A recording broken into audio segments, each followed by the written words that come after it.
actors sometimes don't realize how powerful the human voice is in terms of a performance, and they're focusing so much on how they look and do I have the right haircut, do I have the right outfit, do I have the right makeup and all this, and yet they get in there and they blow the audition because vocally they haven't connected emotionally with the role.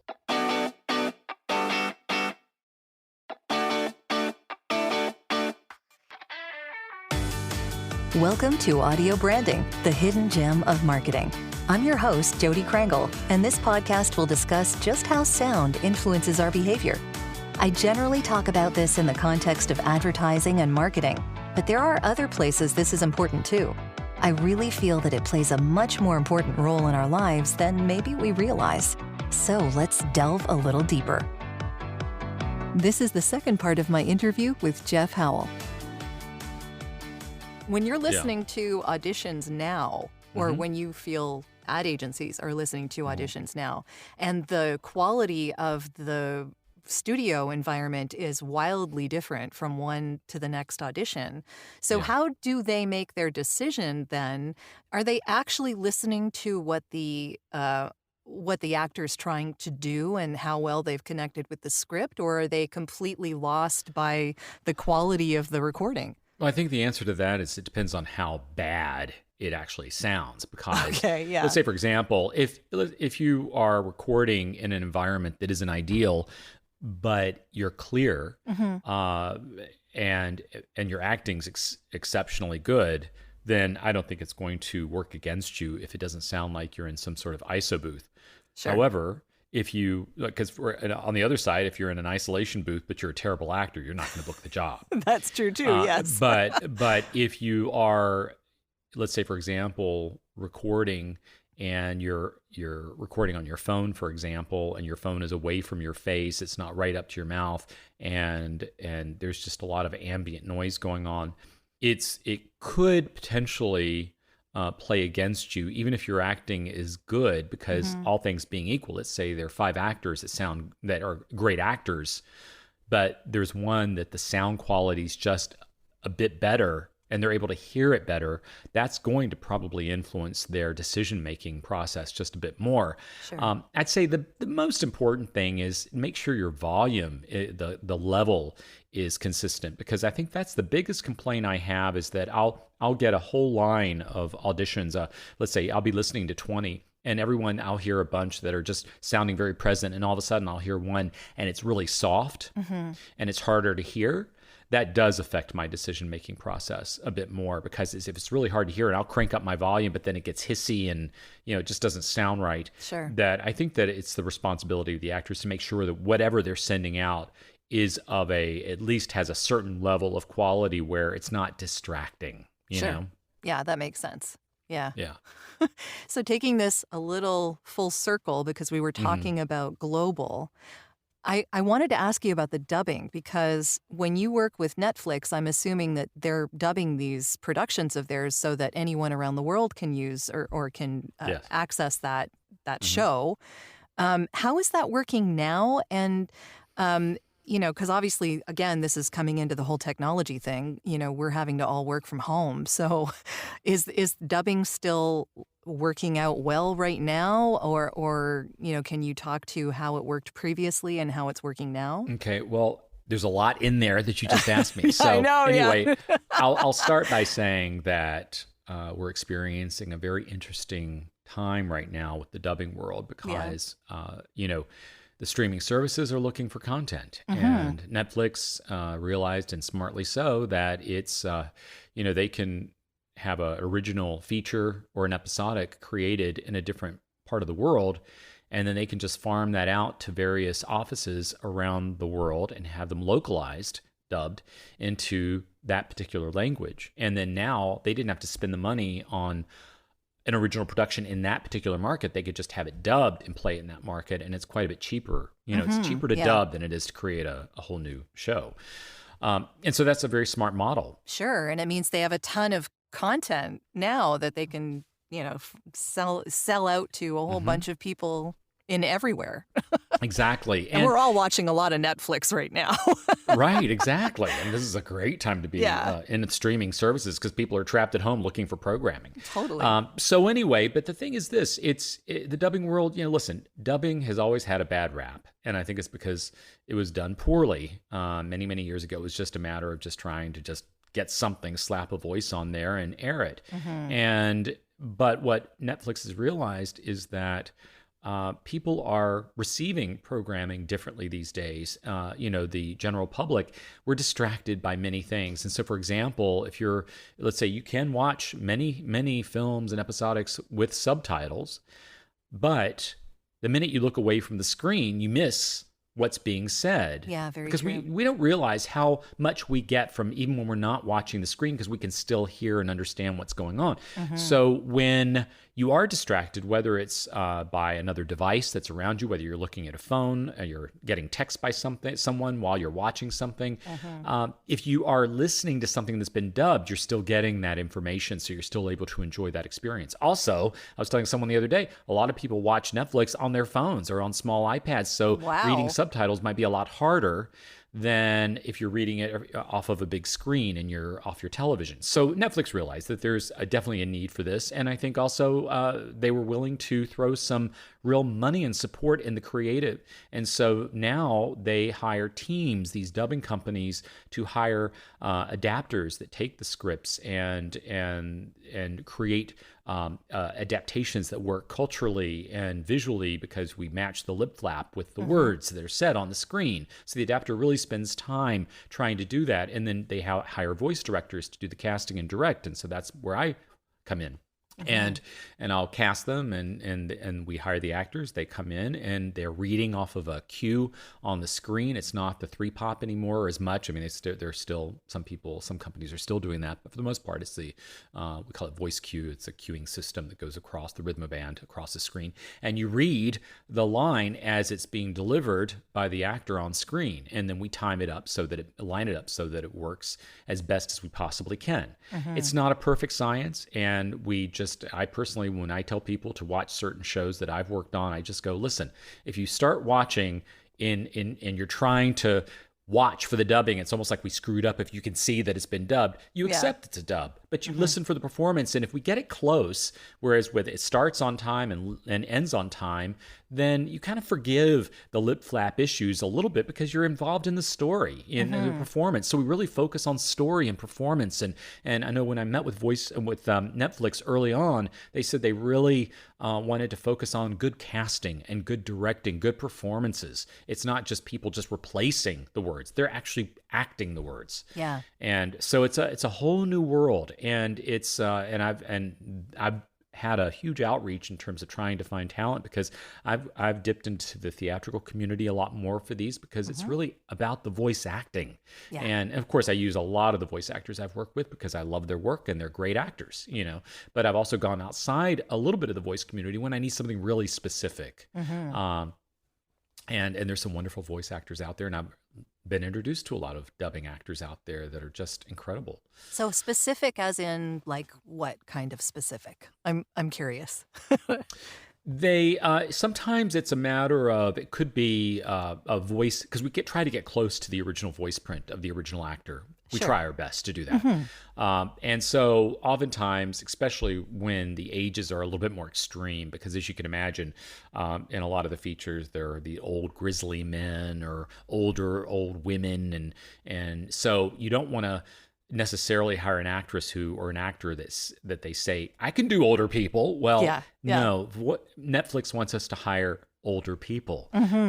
If they're elderly, we try to hire an elderly person who is still active as an actor or an actress who can come in and read off the screen and deliver a dynamic performance.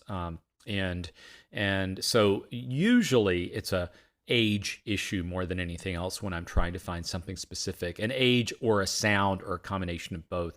I did a feature, a Dutch feature called A Fortunate Man, and it's a wonderful, wonderful film. And I love the casting in it too, of course, because I did it. But anyway, I needed a couple of the older men had to really have this whistle in their voices, but they were older and all that. So I looked outside of the voiceover area a little bit to try to find these theatrical actors that are out there that are still wonderful and have, because they're still actively working and all that. So anyway, it's just sometimes there's very specific things. I know that right now I'm currently in a production, and I'm having to find some Russian-speaking actors, because there is an actual portion that is in Russian that will be, they call it the forced narrative, which is they'll put a subtitle under that portion of it. Okay, but it fits in the story that they have to speak Russian. So sometimes I am looking for people that speak other languages. So yeah, it's really interesting.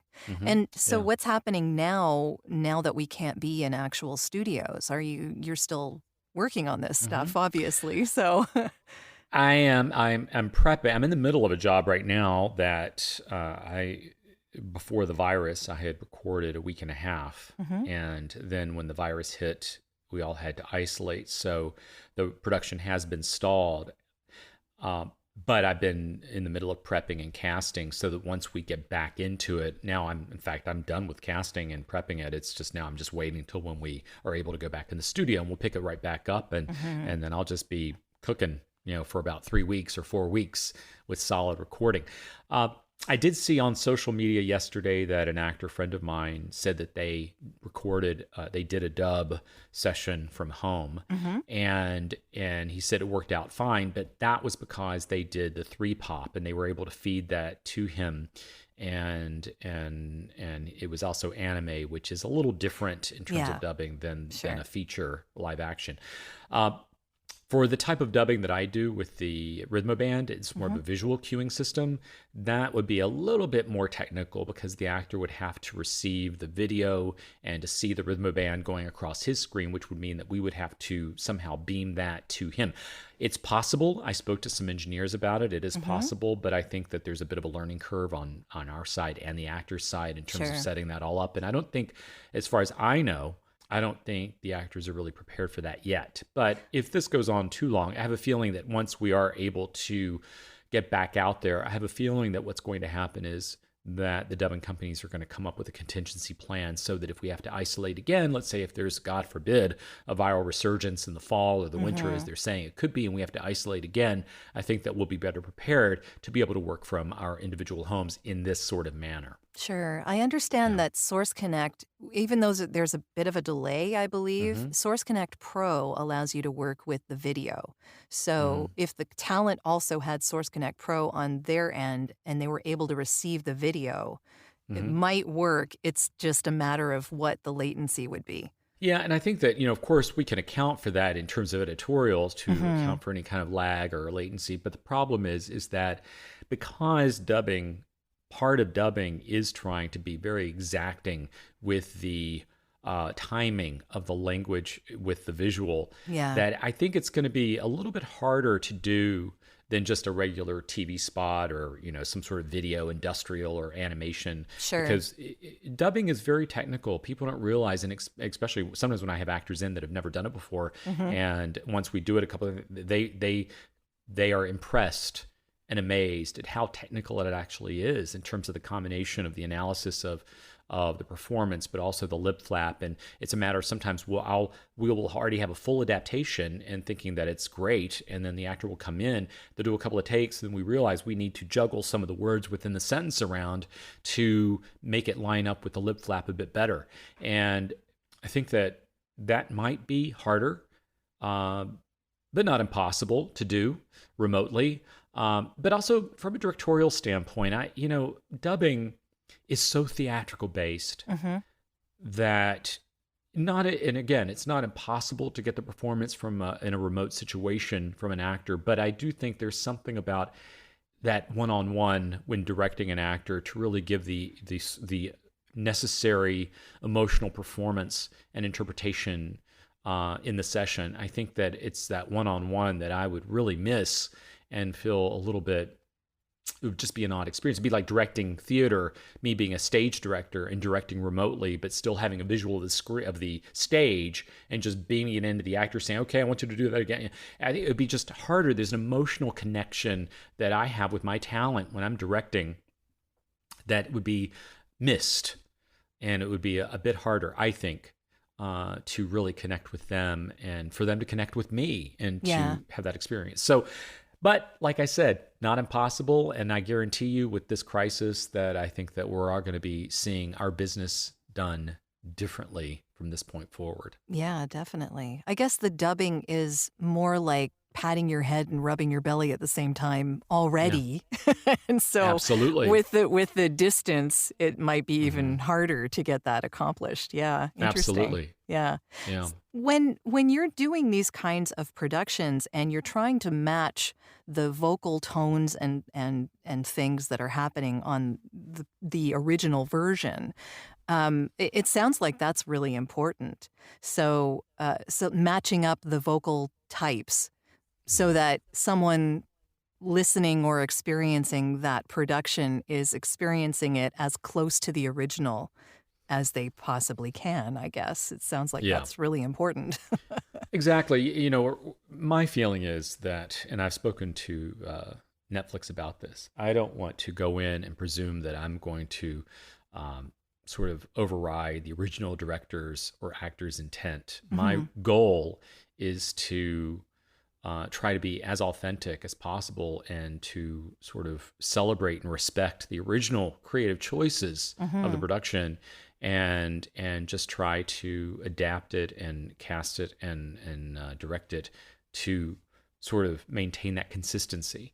That being said, I will say the compliment that I've fortunately been given by Netflix a number of times is that they've said that after watching a film that I had directed, that they couldn't imagine the original actor's voice anymore with that performance. They more associated with the performance that I was able, the casting and the performance that I was able to provide for them for the dub. Mhm. And I think the reason for that is the fact that, when you really think about it, for the most part, when actors are cast in a feature film or TV show, they're cast for their overall, number one, their performance, and number two, their look. Mhm. And so sometimes actors look one way and sound differently. Very true. So Yeah. what I do is when I'm doing a casting breakdown for myself in terms of analyzing the cast for the film or the project, and let's say for the example, specifically, it was a film that I did where the girl was sort of tragic. She was this actress who actually had to become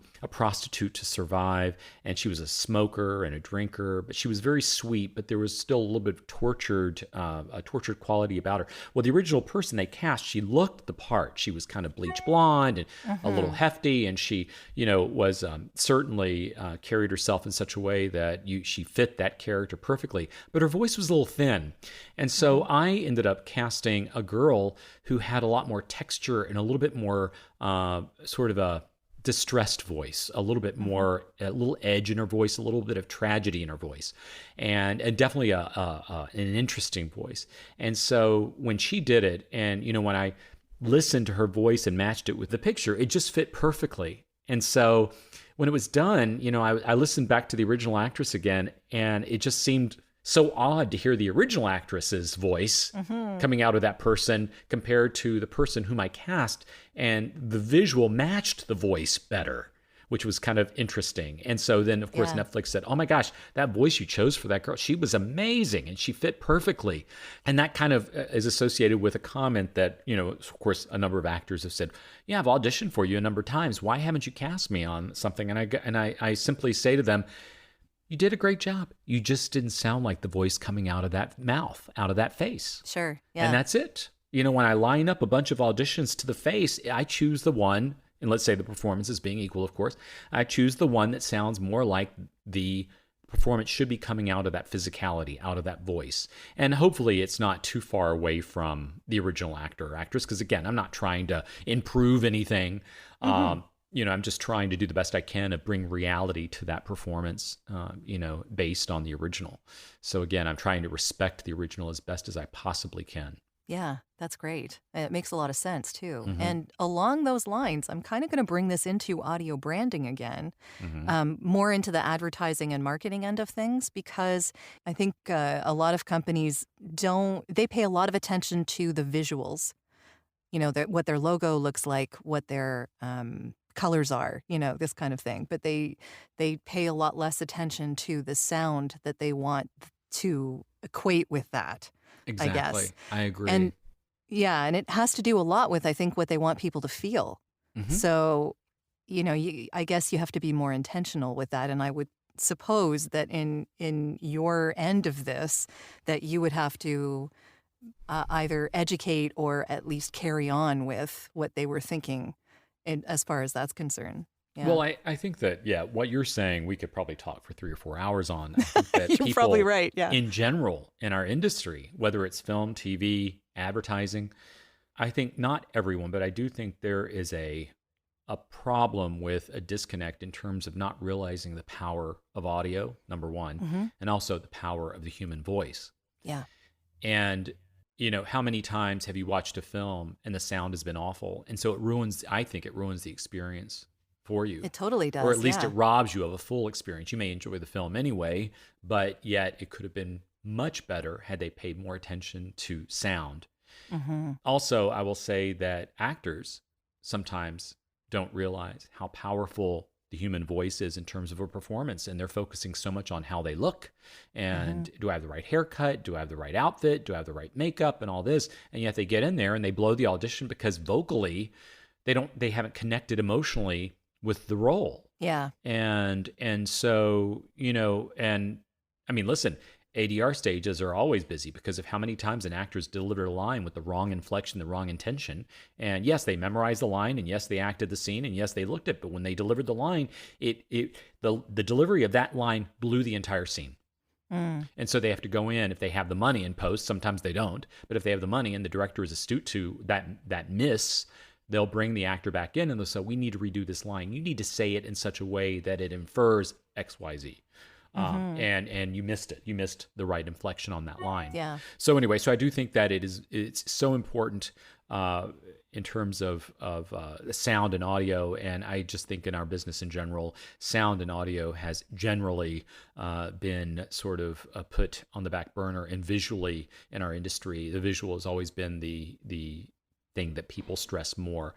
I think for ad agencies, they're focusing so much on the TV shoot and Hmm. and how can we make this pretty? How can we make this compelling? And granted, the writing is usually hopefully really good and interesting. I mean, look at all the Super Bowl spots and how powerful those are.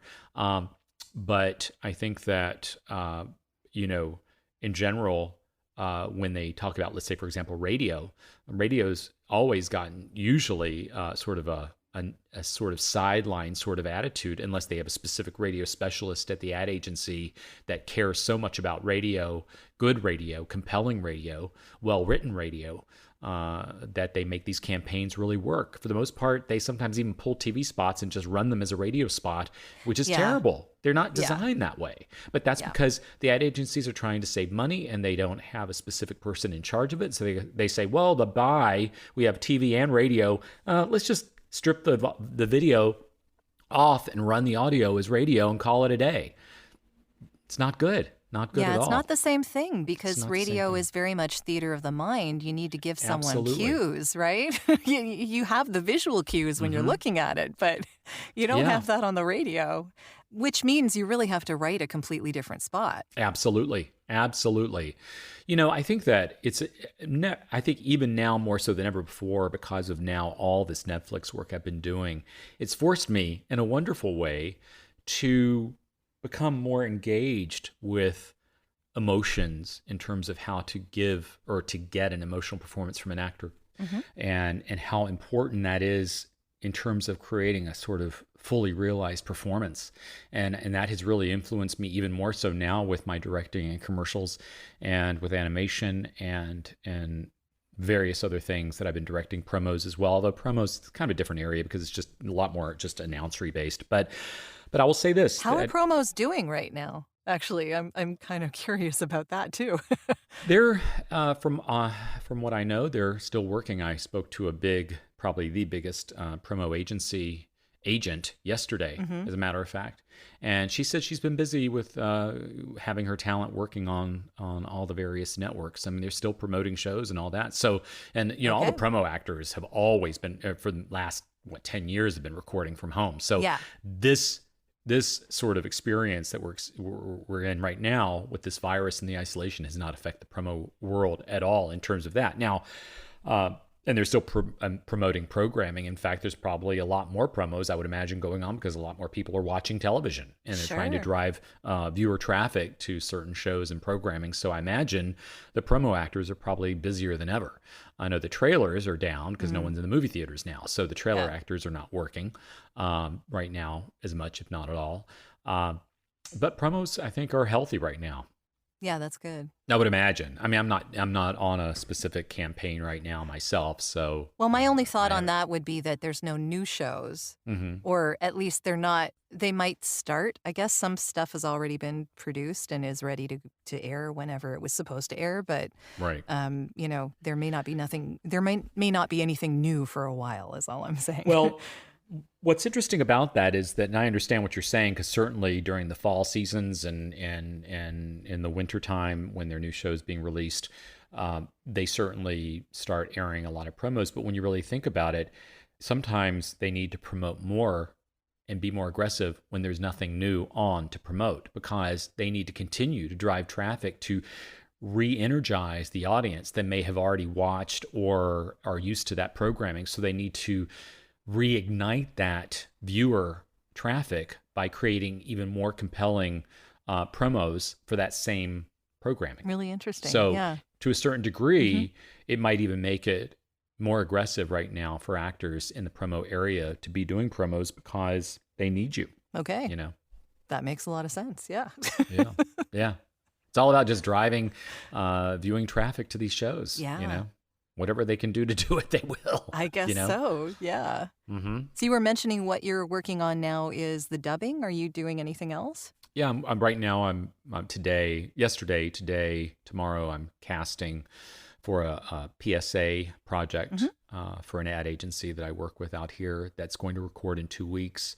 And I am going to be going to a recording studio, but it will just be me and the engineer because I love this engineer I work with. I love dearly and I trust him, and I'm sure the environment will be very clean and we'll both be social distancing, and I'll be wearing a mask and gloves, as he will probably be too, doing that as well. And so, but the ad agency and the client, everyone else is going to be phoned in on a conference call, and the talent, if they have home studios, we'll dial them in as well. If they don't, then they will have to come in, but we'll create an environment. We'll clean in between and do all that sterilization that we need to do. It's just that unfortunately business goes on and we have to continue working as best as we possibly can. And so, and this is a PSA for the California Department of Health Services. So anyway, pretty important. So I'm gonna be doing that. And yes, exactly. And I've got a couple of projects around that. So I've got some ad projects, and then again, I've got this dubbing project sort of on the back burner, but as soon as we are up and running, I'll be jumping into that again. And so, so I've actually, as I said early in the conversation, I'm very fortunate that I've had work to do. And I've been working on some talent demos. That's a side business that I have. And coaching's down because I believe actors are probably being a little bit more cautious about spending money, as I can imagine right now. And so, any sort of money that they would be ordinarily devoting towards coaching, I think is probably being held in accounts until after this is all done. So again, that's what I'm working on right now. Fantastic. Yeah, I'm glad you're keeping busy. That is really good, especially now. Absolutely. I get up very thankful every morning. And happy to have things to do, things to work on, and when I'm not, if I work a portion of my day on these projects, then the rest of the day I have, of course, jobs around my apartment to do, and then I'll of course spend some time connecting with friends and family, checking in with people, and actors, of course, on social media. I spend quite a bit of time every day on social media just to make sure I'm kind of keeping in touch with my various friends and actors and make sure they're okay. So, the day just slips by pretty quickly, actually. It's not like I'm sitting here twiddling my thumbs or watching a lot of television. I'm trying to avoid watching the news too much because it's a little depressing. And, I hear you on that one, yeah. It's just there's too much. If you get too much in it, then it can drive you crazy. Yeah, totally. Yeah. So how can people get in touch with you? What would you prefer they use? Probably the best way is to email me. And I always tell, when I speak at workshops and actors ask where they can send reels and that sort of thing, and I always say, here's my email address. If you don't hear back from me, do not be offended. Sometimes my inbox, depending on the time of day, depending on what's going on in my world, my inbox can get filled up pretty quickly. And so, if you don't hear back from me, feel free to ping me again, and please don't take it personally. And I do try to empty my inbox as best as I possibly can. But to be honest with you, I'm not great at it because it's so distracting. I wish I had a better filter to filter out all the advertising. Because I'll go through and it's like this product, and then all of a sudden they'll be in the middle of all that. An actor will have sent me something, but I miss it because I'm deleting a lot of stuff. Sure. And so, I just, and again, like I tell actors all the time, when I get up in the morning and I go into LA studios and I'll get my coffee and say my hellos to the various staff there, and I'll go to my desk and I open my inbox. And the first thing I do is I scan it for the last 24 hours for all work-related professional recording projects I'm working on, client stuff. And so sometimes when I do that, I'll get an email and it's like, I have to put out a fire right away. It'll be, we need this. We just got feedback. We need this right away. So I'm doing that. So sometimes that'll take like 3 or 4 hours sometimes. And then by the time I get back to my inbox to go back through, I've already got another layer of emails that have come in, and that just builds and builds and builds. And so, I just do the best I can. And I sometimes actors will email me and go, "Do you hate me? I haven't heard back from you." And or they'll try to be, and they'll love it. I love it when they try to be tactful. They're like, "Hi, I know you're busy. I know I sent you an email last week." And I'm like, "I am so sorry." And I'll fall on that sword. I'll say, "It's my fault." Sure. And thank you so much for following up. And so I tell all the actors every time, I say, please don't be offended, and just be on me. Just be on me. So people can email me at my email address, and that's jeff@jeffhowellvo.com. So your website is jeffhowellvo.com. Okay. Yes. And then the email is just jeff@. Okay. And you can also go on my website, and I have a Squarespace sort of email connection. So if you want to go to my website, there's an email area as well. But you can email me directly at just my email address. And is there particular social media that you like to use, or you don't really? Facebook is my go-to, and I will say this: the reason why is because it was the first one that I got on. Okay, that makes sense. And then after that, I am on Instagram, but I'm embarrassed to say that I very rarely ever post anything on Instagram. But I do love going on and looking at other people's Instagram, and I do that on Facebook as well. I'm not much of a poster. I'll post things professionally. I decided I personally use Facebook for more professional reasons in terms of posting. Now, I love reading people's posts. Now, I'll like certain things. I'll respond to someone else's post. I'll instant message people, and I love what that provides for me in terms of just knowing what's going on around our business. But in terms of my own posting, I don't post restaurants anymore. I don't post that stuff, personal stuff as much. Sure. I'll post when I go to the theater because I like to tell people what I'm doing professionally. And certainly when I do projects or when a film that I've worked on comes out, or a television show that I've cast and produced and directed has come out, I'll put that on there. And I love celebrating the actors I've hired and putting their names in there too, and linking them into it, so they can get some publicity out of it as well. Wonderful. Well, thanks so much for talking with me. I really appreciate you taking the time. My pleasure. I really enjoy, I could talk for hours about audio and actors and directing and producing, because I just... Well, we may do this again. Yeah, absolutely. We could do a part 2. I mean, I love our business. It's a great business. Well, this will be a part 2. Absolutely. Absolutely. Okay. So part 3, part 4, whatever. Yeah, we'll figure it out. Yes, exactly. Maybe we could do one where me and Mary Lynn, and maybe we could do like a panel or something. It could be an interesting interaction. That'd be awesome. Yeah, we can have fun. Yeah, absolutely. Okay, Jody. Well, thank you so much.